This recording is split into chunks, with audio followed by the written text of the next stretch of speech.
ஆசைகள்ங்கிற சம்ஸ்காரத்து மேல இயங்க போறோம். ஆசைனா என்னன்னு புரிஞ்சுக்கோங்க. ஆசைங்கிறது வேற ஒண்ணுமே இல்ல, இக்கரைக்கு அக்கறை பச்சைங்கிற உங்களுடைய உணர்வு. அதாவது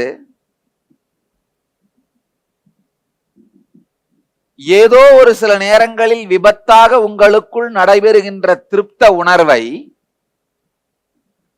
ஒரு நபராலோ அல்லது பொருளாலோ வருகிறது என்று தவறாக நினைத்து கொண்டு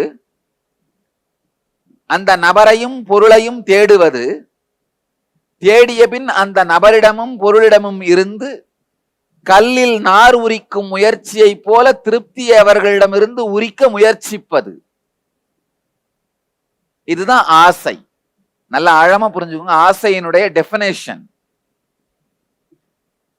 ஏதோ ஒரு சில நேரங்களில் விபத்தாக நமக்குள்ளே நடைபெறும் திருப்தியையும் சந்தோஷத்தையும் ஏதோ ஒரு சில பொருளாலோ அல்லது நபராலோ தான் வருகிறது என்று தவறாக புரிந்து கொண்டு அந்த பொருளையோ நபரையோ அடைய முயற்சித்து, பொருளையோ நபரையோ அடைந்து விட்டால் அதிலிருந்து அந்த திருப்தியையோ சுகத்தையோ எதிர்பார்த்து கல்லிலே நாருரிக்க செய்கின்ற முயற்சி போலே அந்த நபரிடமிருந்து பொருளிடமிருந்து திருப்தியை ஆனந்தத்தை உரிக்க முயற்சி செய்வதுதான் ஆசை. ஆற்றினுடைய ஒரு கரையில இருந்தா மறுகரை பச்சையா தெரியும், அந்த கரையில இருந்தா இந்த கரை பச்சையா தெரியும், அவ்வளவுதான். தொடர்ந்து நீங்கள் கல்லில் இருந்து நார் உரிப்பதற்காக செய்கின்ற முயற்சிகள் தான் ஆசை. ஒரு நாய் காஞ்சி போன ஒரு எலும்பு துண்டை வாயில பற்றி பர பர பரன்னு அதை கடிச்சிட்டு இருந்தான். அதை கடிச்சு கடிச்சு கடிச்சு கடிச்சு அந்த காஞ்ச எலும்புல இருந்து அந்த நாய்க்கு வந்து ரத்தமோ சதையோ ஒன்னும் கிடைக்கல. ஆனா அதை கடிச்சு கடிச்சு கடைசியில அந்த நாயோட பல்லுல இருந்தே ரத்தம் வர ஆரம்பிச்சிருச்சான். அந்த நாய் என்ன பண்ணுச்சான், அந்த பல்லுல இருந்து வர்ற ரத்தத்தையே எலும்புல இருந்து வர்ற ரத்தம்னு நினைச்சுக்கிட்டு குடிச்சிட்டு ஜாய்ஃபுல்லா இருக்க ஆரம்பிச்சிருச்சான். அதே மாதிரிதான் நீங்களாம் எதுல இருந்தெல்லாம் நீங்க சுகமும் திருப்தியும் வரும்னு நினைச்சு தேடுறீங்களோ அது எல்லாமே பாத்தீங்கன்னா காஞ்சி போன எலும்பு தான். அதுல இருந்து என்னைக்கும் வரவே வராது திருப்தியோ சுகமோ. ஆனா உங்க ஆத்மாவுக்குள் இருந்து வருகின்ற சுகத்தையும் திருப்தியையும் தான் அந்த பொருளிலிருந்து வருவதாக நினைத்து கொண்டு உங்களுக்கு நீங்களாகவே அனுபவித்துக் கொள்ளுகின்றீர்கள். அதனால உங்களுக்குள்ள இருக்கிற இப்ப இந்த ஆசை சம்ஸ்காரங்கள் எல்லாத்தையும் பட்டியல் போடுங்க. ஒரு 5 நிமிடம் உங்களுக்கு டைம். எல்லா ஆசைகளையும் கண்டுபிடிக்கணும். இப்ப லிஸ்ட கொடுக்குறேன், எல்லாத்தையும் கண்டுபிடிங்க. அது எல்லாத்தையும் நிஜமாக்க போறேன். அதனால எதையும் மிஸ் பண்ணிடாதீங்க. திடீர்னு ஒரு வேளை கடவுளுக்கு முன்னாடி வந்து நின்று மகனே வரம் கேள்னு சொன்னா இந்த ஸ்லிப்பை கொடுத்தா நீங்க தப்பிச்சிடணும். அப்புறமா ஐயோ ஒன்னே ஒன்னு எழுதிட்டு கொடுத்துறேன் சாமி அப்படின்னு சொல்லப்படாது. ஃபுல்லா எழுதி முடிச்சிருங்க. கவனியுங்கள், அந்த லிஸ்ட பாருங்க. உங்களுடைய எல்லா ஆசைகளையும் கண்டுபிடிங்கள். முதல் பாயிண்ட். இரண்டாவது, உங்கள் வாழ்க்கையில் நடந்த நிகழ்வுகளின் வரிசையின் துவக்கத்தில் நடந்த நிகழ்ச்சிக்கு செல்ல துவங்குங்கள். முதன்முறையாக ஆசையை பற்றி நீங்கள் பெற்ற கருத்துக்களை, எண்ணங்களை கண்டுபிடியுங்கள். அப்போது நடந்த நிகழ்ச்சியை தெளிவாக விரிவாக எழுதுங்கள். ஆசையை பற்றி உங்களுக்குள் பரிந்த கருத்துக்களை விவரியுங்கள். ஆசைனா நல்லதா கெட்டதா, என்ன நினைச்சீங்க? உங்கள் வாழ்வை உற்று நோக்கி உங்களுக்குள் இருக்கும் புலன்கள் சார்ந்த உணர்ச்சி சார்ந்த ஆசைகளை பட்டியலிடுங்கள். உங்கள் வாழ்வை உற்று நோக்கி உங்களுக்குள் இருக்கும் பெயர் புகழ் சார்ந்த ஆசைகளை பட்டியலிடுங்கள். உங்கள் வாழ்வை உற்று நோக்கி ஆரோக்கியம் சம்பந்த ஆசைகளை பட்டியலிடுங்கள். அடுத்து செல்வம் சம்பந்தமான ஆசை, அடுத்து உறவுகள் சம்பந்தம், 7வது ஆன்மீக சம்பந்தம். எல்லா ஆசைகளையும் பட்டியலிடுங்கள். அடுத்த ஒர்க் அவுட் நல்லா புரிஞ்சுக்கோங்க. இப்ப நீங்க எழுதுறத படிச்சு பாத்தீங்கன்னா நிறைய குழப்பமான சுய முரண்பாடான சிக்கலான ஆசைகள் இருக்கும். அப்படின்னா என்ன அர்த்தம்னா, காலையில உங்க மனசு என்ன சொல்லும், நல்லா வேலை செஞ்சு பெரிய பணக்காரன் ஆயிடணும். சாயந்தரம் ஆச்சுன்னா எல்லாத்தையும் விட்டுட்டு பீச்ல போய் படுத்திருக்கலாம். காலையில ஒரு மாதிரி பேசும், சாயந்தரம் ஒரு மாதிரி பேசும். மனசு ஒரு நேரம் ஒரு மாதிரி பேசும். இதுதான் குழப்பமானது. ரெண்டாவது முரண்பாடுனா, சுய முரண்பாடு அப்படின்னா என்னன்னா, உங்க மனசு சொல்லிக்கிட்டே இருக்கும் என் தலைவலி சரியாகணும், என் தலைவலி சரியாகணும்னு. ஆனா தலைவலி தலைவலின்னு திரும்ப திரும்ப நினைச்சுட்டே இருந்தா அது உங்களை விட்டு போகுமா? அதுதான் சுய முரண்பாடுன்னு சொல்றேன். எதை நினைச்சுட்டே இருக்கீங்களோ அது உங்களை விட்டு போகாது. தலைவலி போகணும்னா ஆரோக்கியமாகணும் ஆரோக்கியமாகணும்னு நினைக்கணுமே தவிர, தலைவலி போகணும் தலைவலி போகணும் தலைவலி போகணும்னு நினைச்சிட்டே இருந்தா தலைவலியே தான் இருக்கும். இதான் சுய முரண்பாடான ஆசை. சிக்கலான ஆசைனா என்னன்னா, ஒரு ஆர்டிஸ்ட் ஆகணும்னு நினைப்பீங்க, பெயிண்டர் ஆகணும்னு நினைப்பீங்க. ஆனா பெயிண்டிங் படிக்கிறதுக்கு பதிலாக டாக்டர் ஆயிடுவீங்க. ஏன் உடம்புலயாவது பெயிண்ட் வரைஞ்சிட்டு இருப்பீங்க, பெயிண்டிங் பண்ணிட்டு இருப்பீங்க. ஒரு என்ஜினியர் ஆகணும்னு நினைப்பீங்க. ஆனா திடீர்னு என்ன பண்ணுவீங்க, ஒரு பயாலஜிஸ்ட் ஆயிடுவீங்க. அங்க வேற ஏதாவது பண்ணிட்டு இருப்பீங்க. அந்த மாதிரி நேரடியா வழி தெரியாம சிக்கலான விஷயங்கள்ல மாட்டி விடுறதா சிக்கலான ஆசைகள். நல்லா ஆழமா புரிஞ்சுக்கோங்க. இப்போ உங்களுடைய குழப்பமான முரண்பாடான சிக்கலான ஆசைகளை உருவாக்குகின்ற அந்த டைலமா,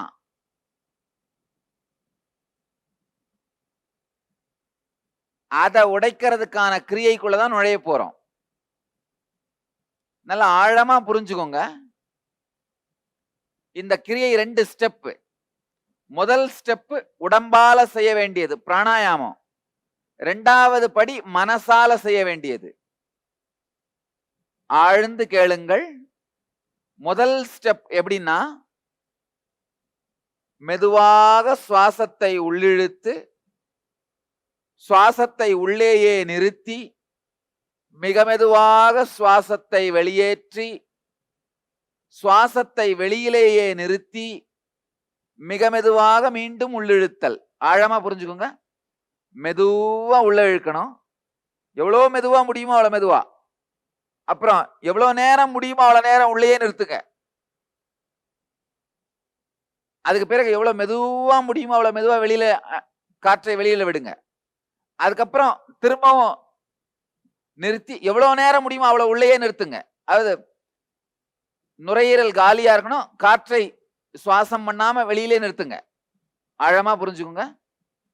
மெதுவாக உள்ளிழுத்தல், எவ்வளவு நேரம் முடியுமோ அவ்வளவு நேரம் உள்ளேயே நிறுத்துதல், பிறகு மெதுவாக வெளியேற்றுதல், பிறகு எவ்வளவு நேரம் முடியுமோ அவ்வளவு நேரம் காற்றை வெளியிலேயே நிறுத்துதல்.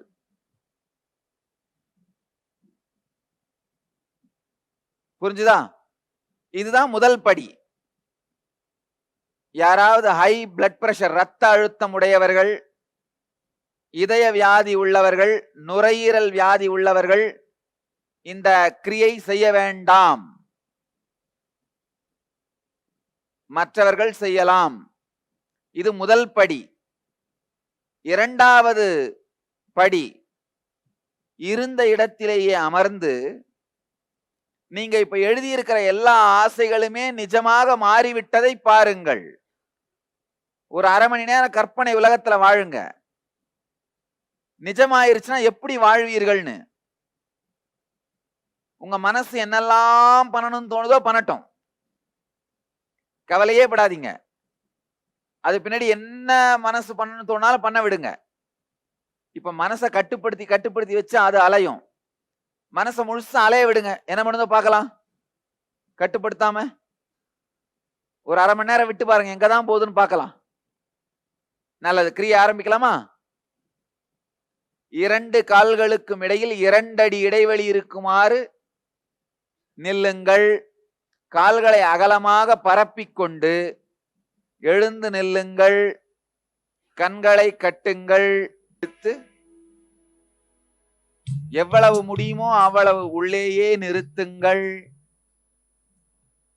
இதற்கு மேல் நிறுத்த இயலாது என்று நினைக்கும் பொழுது மிக மெதுவாக வெளியேற்றுங்கள்.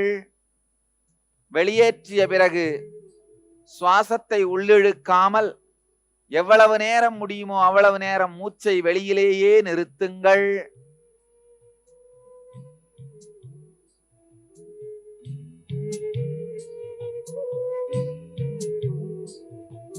பிறகு எப்பொழுது உள்ளிழுக்க நினைக்கிறீர்களோ மிக மெதுவாக உள்ளிழுங்கள்.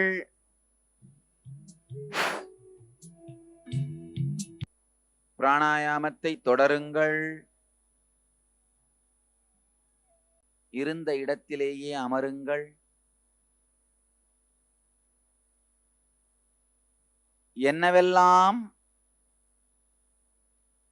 எண்ணி எண்ணி ஏங்கினீர்களோ அந்த ஆசைகளை எல்லாம் நிஜமாக்கி பாருங்கள்.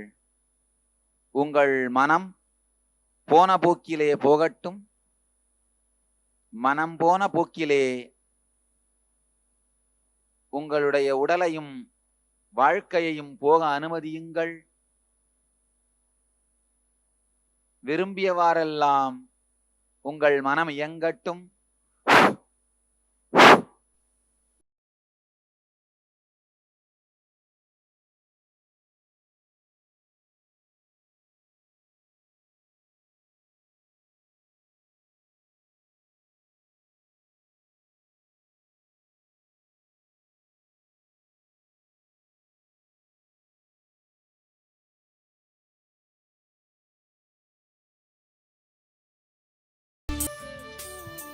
மெதுவாக, மிக மெதுவாக கண்களை திறக்கலாம்.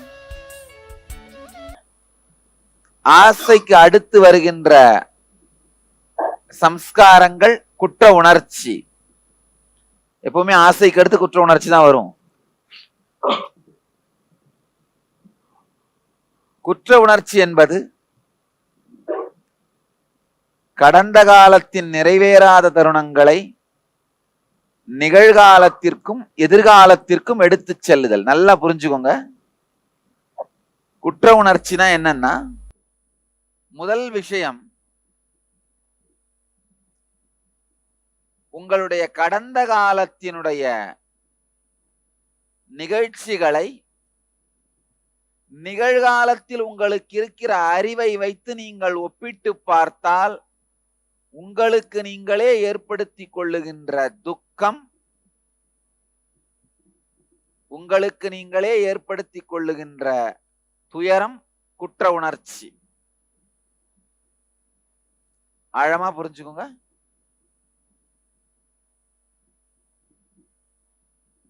ஒரு உதாரணத்துக்கு 7 வயசுல நீங்க விளையாடும் பொழுது, பொம்மை வச்சு விளையாடும் பொழுது உங்க தாயார் சாப்பிட வாப்பான்னு கூப்பிடுறாங்க. நீங்க என்ன சொல்றீங்க? வரல போ. ஃபோர்ஸ் பண்ணி அந்த பொம்மையை எப்படிங்கனாங்கன்னா, என் பொம்மை என்கிட்ட கொடு, நீ போய் செத்து போ, எனக்கு பொம்மை தான் வேணும்னு சொல்லுவீங்க. 7 வயசுல தாயாரை விட பொம்மை ரொம்ப முக்கியம்னு நினைச்சிருப்பீங்க. ஆனா இப்ப அதை நினைச்சு ஐயோ அம்மாவை செத்து போன்னு சொல்லிட்டனே, பொம்மையை விட அம்மா தானே முக்கியம். இப்ப பொம்மையை விட அம்மா முக்கியம்ன்ற அறிவு வந்திருக்கு, உண்மை. ஆனா அதுக்காக 7 வயசுல நடந்ததை பற்றி குற்ற உணர்வை வைத்து கவலைப்பட்டு நேரத்தையும் வாழ்க்கையையும் புத்திசாலித்தனத்தையும் வீணடிக்க வேண்டிய அவசியம் இல்லை.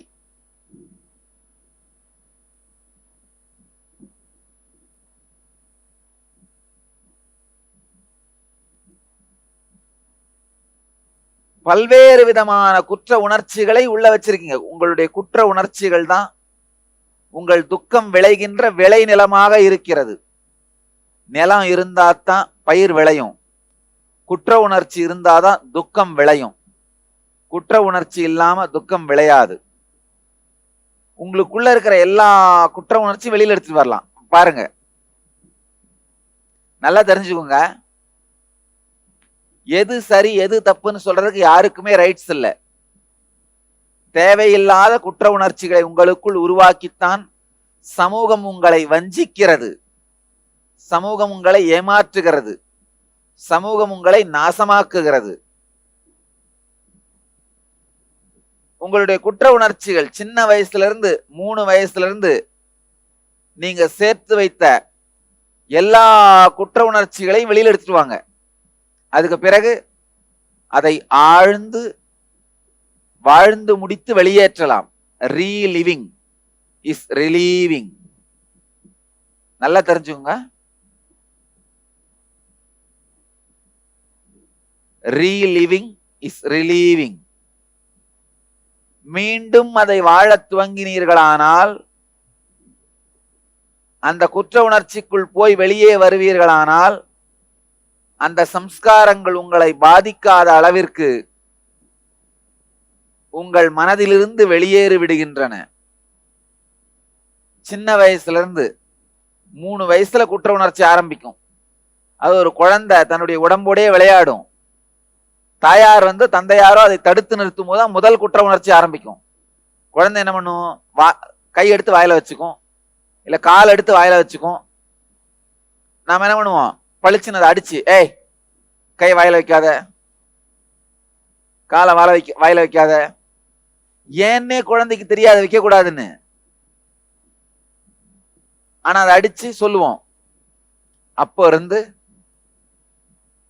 உங்க வாழ்க்கையில் ஆரம்பிச்ச குற்ற உணர்ச்சிகள் எல்லாத்தையும் பட்டியலிடுங்கள். நல்லது. இப்ப ஆழமா கேட்டுக்கோங்க. லேயர் பை லேயரா உங்களுக்குள்ள இருக்க குற்ற உணர்ச்சியை எழுத ஆரம்பிக்க போறீங்க. முதல் லேயர் 3 வயது முதல் 7 வயது வரை உள்ள குழந்தை பருவ காலம். உங்களுடைய உடல் பற்றிய குற்ற உணர்ச்சி எப்போது உங்களுக்கு விதைக்கப்பட்டது? உங்கள் உடலோடு விளையாடுவதை உங்கள் பெற்றோர்கள் தடுத்த நிகழ்ச்சியாக இருக்கலாம். இந்த பருவ காலத்தில் முதல் முறையாக இது ஆண் உடல், இது பெண் உடல் என்ற பிரிவு எப்போது உங்களுக்குள் செலுத்தப்பட்டது? முதலாக உங்கள் உடலை பற்றி உருவாக்கப்பட்ட குற்ற உணர்ச்சியை நினைவுபடுத்தி விரிவாக எழுதுங்கள். 2வது, 7 வயது முதல் 14 வயது வரை உள்ள இளமை பருவ காலம். முதல் முறையாக உங்களுக்கு செக்ஸ் பற்றிய குற்ற உணர்ச்சியை விதைத்த நிகழ்வுகளை எல்லாம் படிப்படியாக விளக்கமாக எழுதுங்கள். 3ஆம் அடுக்கு 15 வயது முதல் 23 வயது வரை உங்களுடைய பெற்றோர், கணவன், மனைவி, குழந்தைகள் என இவர்களுடைய தேவைகளை நீங்கள் பூர்த்தி செய்யாத போது உங்களுக்குள் என்ன உணர்ச்சி தடுமாற்றம் நடந்தது? அந்த தடுமாற்றத்தை ஒரு குற்ற உணர்ச்சியாக எப்படி வளர்த்து கொண்டீர்கள்? அப்பொழுது உங்களுக்குள் நடந்த அனுபவம் என்ன என்பதை குறிப்பிட்டு எழுதுங்கள். தெளிவா ஆய்ந்து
உங்கள் இளமை பருவகால நினைவுகளுக்கு சென்று, நான் இந்த குழுவை சேர்ந்தவன் இல்லை, நான் இந்த மக்களை சார்ந்தவன் இல்லை என்ற எண்ணத்தை முதலாக உங்களுக்குள் ஏற்படுத்திய முதல் சம்பவத்தையும் அதனுடைய அனுபவத்தையும் எழுதுங்கள். உதாரணத்திற்கு, இனியும் நான் இந்த குடும்பத்தை சார்ந்தவன் இல்லை, இனியும் நான் இந்த ஜாதியை சார்ந்தவன் இல்லை என்று உணர்ந்த போது இது போன்ற நிகழ்வுகளையும் அனுபவத்தையும் விரிவாக எழுதுங்கள். சமூகத்துக்கும் உங்களுக்கும் இடைவெளி எப்ப வந்தது முதல்ல அதை எழுதுங்க.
தாரதாரையா கண்கள் கரையும், கண்ணீர் பொங்கும், இதயம் வலிக்கும், வேதனை, ஃபீலிங் கில்ட், ஷேம்னஸ் எல்லாம் நடக்கட்டும்.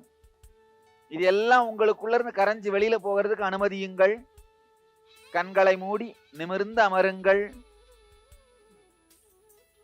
உங்கள் குற்ற உணர்வுகள் எல்லாவற்றையும் ஆழ்ந்து வாழ்வதற்கு தயாராகுங்கள். கண்களை கட்டி நிமிர்ந்து அமருங்கள்.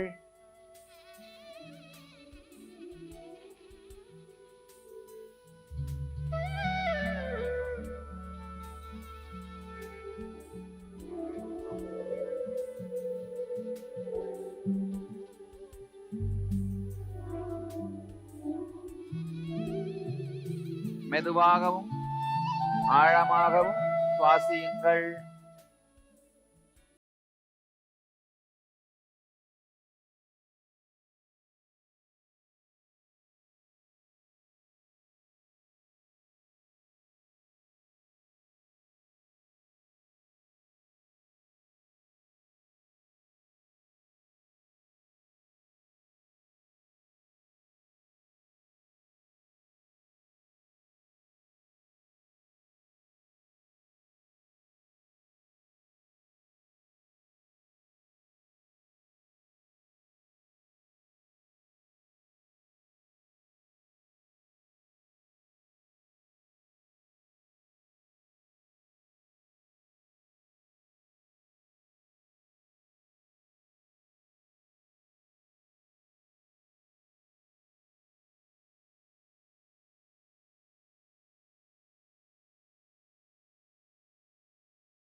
கண்களை திறக்கலாம்.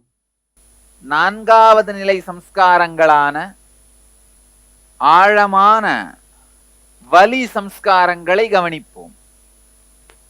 நீங்க சேர்த்து வச்சிருக்கிற அந்த சம்ஸ்கார பதிவுகள்ல 3 பதிவுகளை பார்த்து முடித்து விட்டோம். பயம், ஆசை, குற்ற உணர்ச்சி. இப்ப அடுத்தது வலி.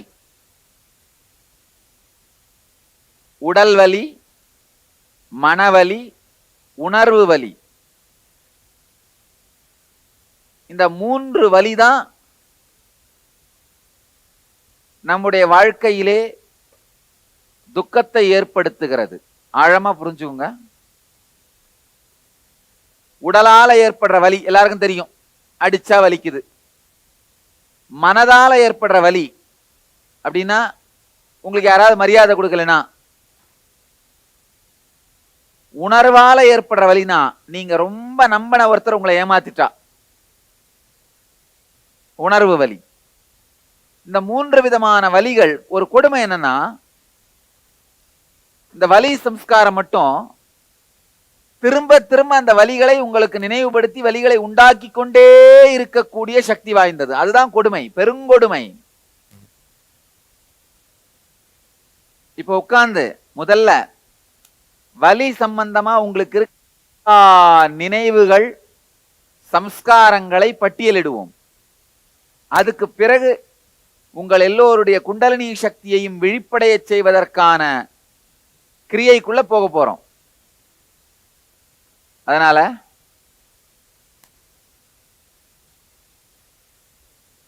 முதல்ல வலிகள்.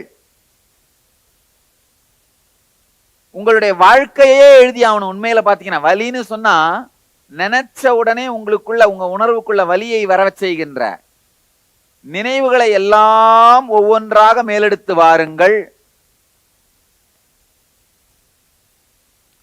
ஒவ்வொரு நிகழ்வையும் மீண்டும் ஆழமாக வாழ்ந்து பார்த்து எழுதுங்கள். இரண்டாவது, நீங்கள் விரும்பாத ஒவ்வொரு காட்சியையும் வரி வரியாக எழுதுங்கள். எந்த ஒரு நிகழ்வையும் விடாதீர்கள். எவற்றை தவிர்க்க நினைக்கிறீர்களோ அந்த எல்லா நிகழ்வுகளையும் தவறாமல் முதலில் எழுதுங்கள். ஒரு திரைப்படத்திற்கு கதை எழுதுவது போல வரி வரியாக எல்லா விவரங்களையும் நினைவுக்கு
கதையை பகிர்ந்துக்கணும்.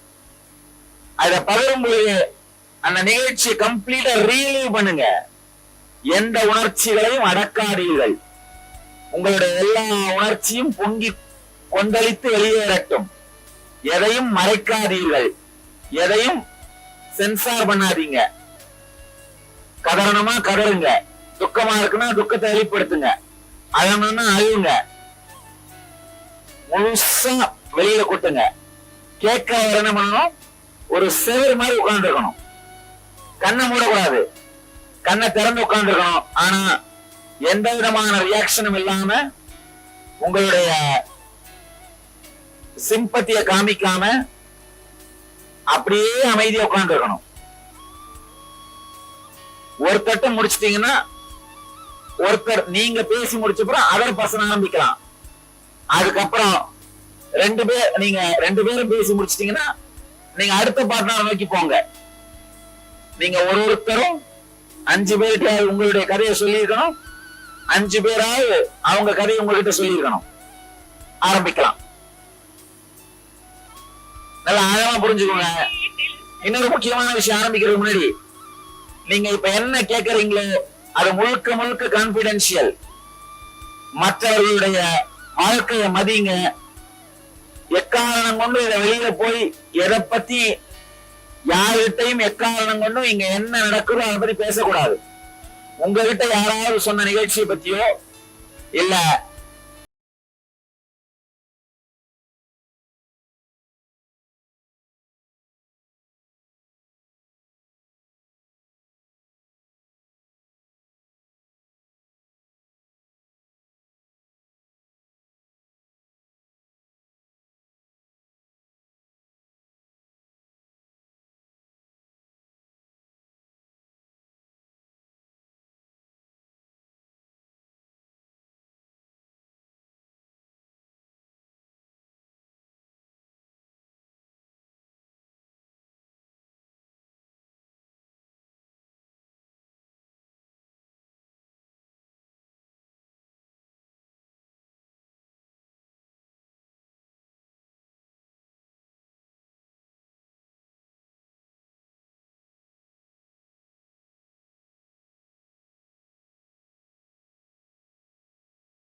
மெதுவாக மிக மெதுவாக கண்களை திறக்கலாம்.